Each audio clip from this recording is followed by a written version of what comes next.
Of a good name for a queer erotica story. Oh, yeah. What goes down doesn't necessarily stay down.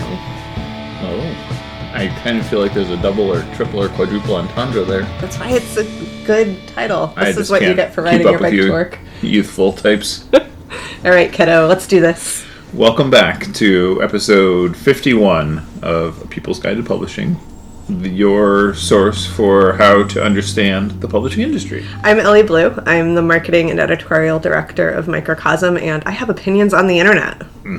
I am Joe Beal, founder and CEO of Microcosm, author of A People's Guide to Publishing, and something else that I can't remember right now. I have opinions, but I try not to inflict them on other people on the internet unless I'm actually prompted, such as when you send your questions to this program. Today, we are going to talk about another one of the major misnomers in publishing, the fact that more than half of publishing is educational resources.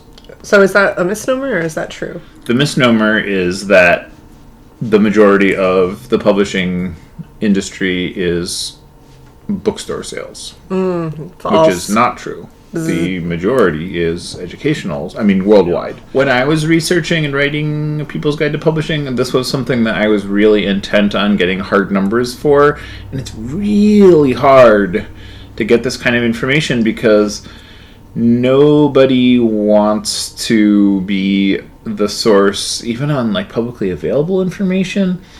And then the other really complicating factor is everything is in different currencies because, for example, Hachette does more business in France than they do in the United States or in the English language world in general.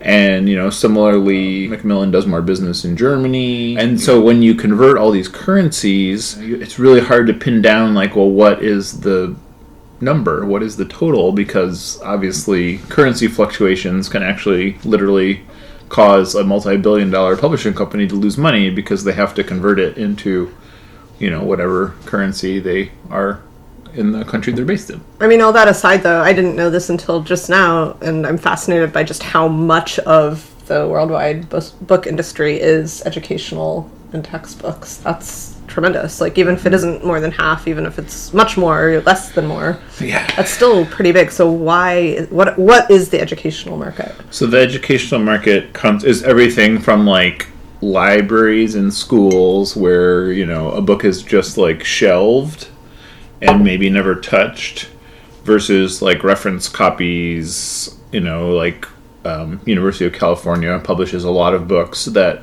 their only role is to be shelved in a reference library for somebody that is how many horses rode through the state of California in 1877, or other such errata. I'm just having a moment of pleasure that I left academia. And then that doesn't even touch things like textbooks, even if you just look at the budget for the state of Texas to buy grade school textbooks, let alone university textbooks worldwide, let alone, all of this put together, it's just billions upon billions upon billions every single year.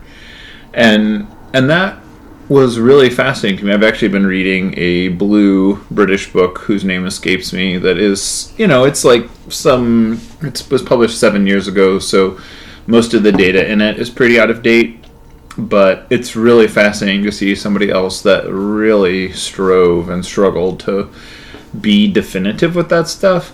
And so the trend they were really honing in on at that time in 2013 was that there were, for the first time ever, companies in China and Brazil cracking the top 10 of the global markets for biggest publishing companies. And the only way they were doing that was just by trouncing into the educational market.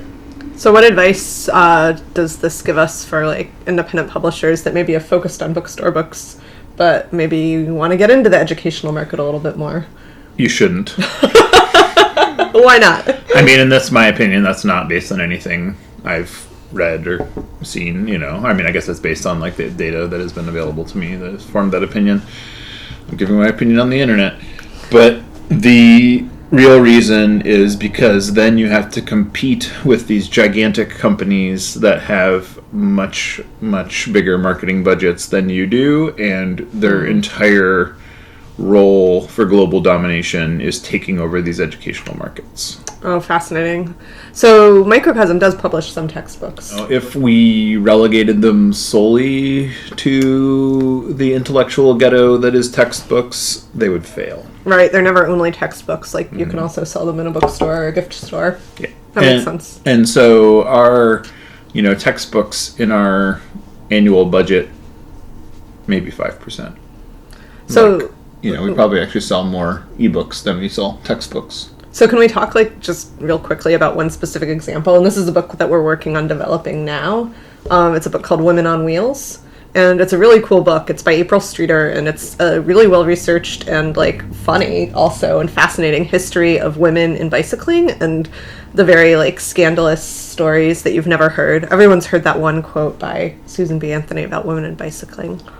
Right. Boring. But the racism on those people. It's a doozy. Yeah, but what you don't necessarily know is this whole kind of circusy scene, I would say, of almost sort of burlesque plus sports that rose out of the 1880s and then kind of evolved over decades. And, a lot of these women were kind of lone wolves. They did their own thing. Anyway, it's a cool book. I shouldn't describe the whole thing, even though I'm obsessed. And the images are cool. But anyway, we want this book to be something that is beautiful enough to sit in a gift shop for somebody to pick up and be like, oh my God, I would need this cover tattooed on me because I am a woman who loves cycling. We want it to be in an independent bookstore for somebody who's this is a cool slice of history I've never seen before, and it's very readable. And we also want it to be able to be taught in college classes about the history of cycling and the history of feminism and the history of sports. So tell us about the developmental concerns this leads to. I really want to focus on the biggest market, which in this case is probably gift. Because what you're doing is that when you lean in one particular direction, you're sort of straining the others.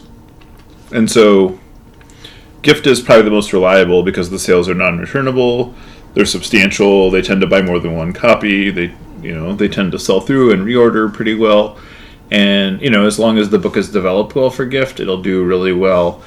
And bookstores are kind of similar, though they work in smaller quantities.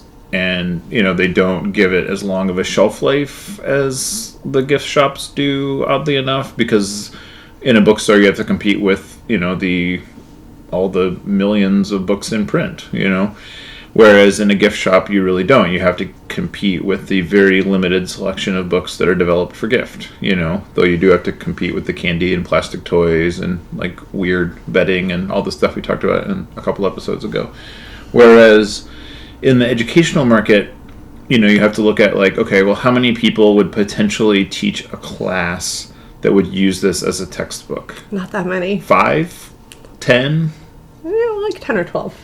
Maybe we had a class, we had a freshman seminar at University of California, UCal system, and so we sold 300 copies of that book every new quarter. Which book? It was Indestructible. Oh, okay.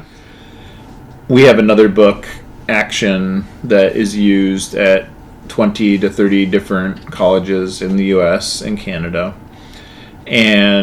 but those classes are smaller. They're filmmaking classes, so they tend to be 6 to 20 people each.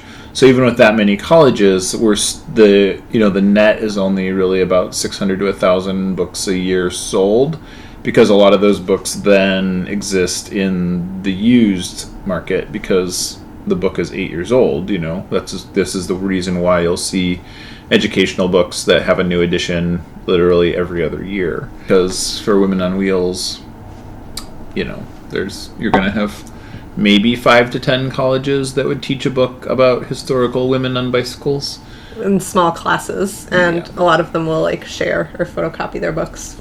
Let's be real. And that's the other trouble with this stuff is the IP theft is a little rampant, and they just don't understand how little an author and a publisher makes.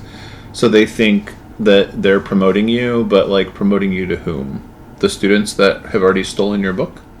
So that's why when we publish a book that we know is going to be a textbook and picked up for course adoptions, we always put that consideration second or even third. We develop it for the trade or we develop it for gift, and then we make sure that, like, you know, the description on the back of the book shows the author's credentials and shows the book's history and doesn't get too woo-woo about describing it and just more straightforward. And that way it can kind of, you know, we can kind of have it all. Yeah, and you know, you just need to leave enough breadcrumbs so the right professors who want to teach such a book can find their way to it. If you're making an educational book, you really need to go big tent. You need to build like a math book that can compete with, you know, these companies that have so many billions of dollars behind them.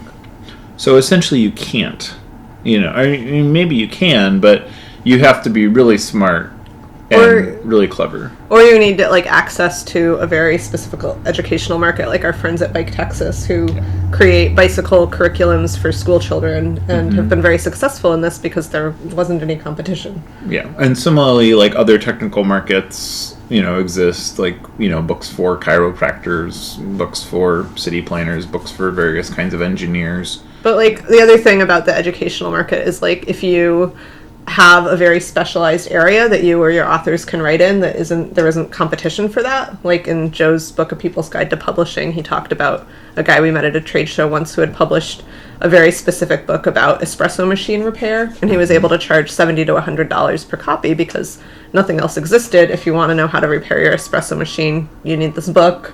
And he's not going to sell that many copies, so it actually really makes sense to put the price point that high to make it worth his while. So, like, if you can crack a very specific technical or educational market, it can be worthwhile, but like, you really need to, like, know the people and have your way in. Or, you know, I guess the best example is The People's Guide to Publishing book, which was a technical and educational book. We did not know, but was adopted pretty well and widely for use as a textbook. But if we were counting only on that, the book wouldn't have done that well. So thank you for buying that book. Yeah. Regular people and students. This has been episode 51 of People's Guide to Publishing, the podcast. I am your host, Joe Beal, the autistic publisher, author of A People's Guide to Publishing, founder and CEO of Microcosm. I'm Ellie Blue. I have been professionally having opinions on the internet since 2005. No one wants to pay me for my opinions on the internet. Thanks for watching and listening. Thanks for joining us once again. Please send your questions to podcast@microcosmpublishing.com so we can answer them on future episodes. And please give us 5 stars on iTunes and everywhere else that podcasts are reviewed. You can find us on the internet at microcosm.pub. On Twitter at Microcosm. On Facebook at Microcosm Publishing. On Instagram at Microcosm_pub. And here in Portland, Oregon on North Williams Avenue. Thank you so much. Have a wonderful week.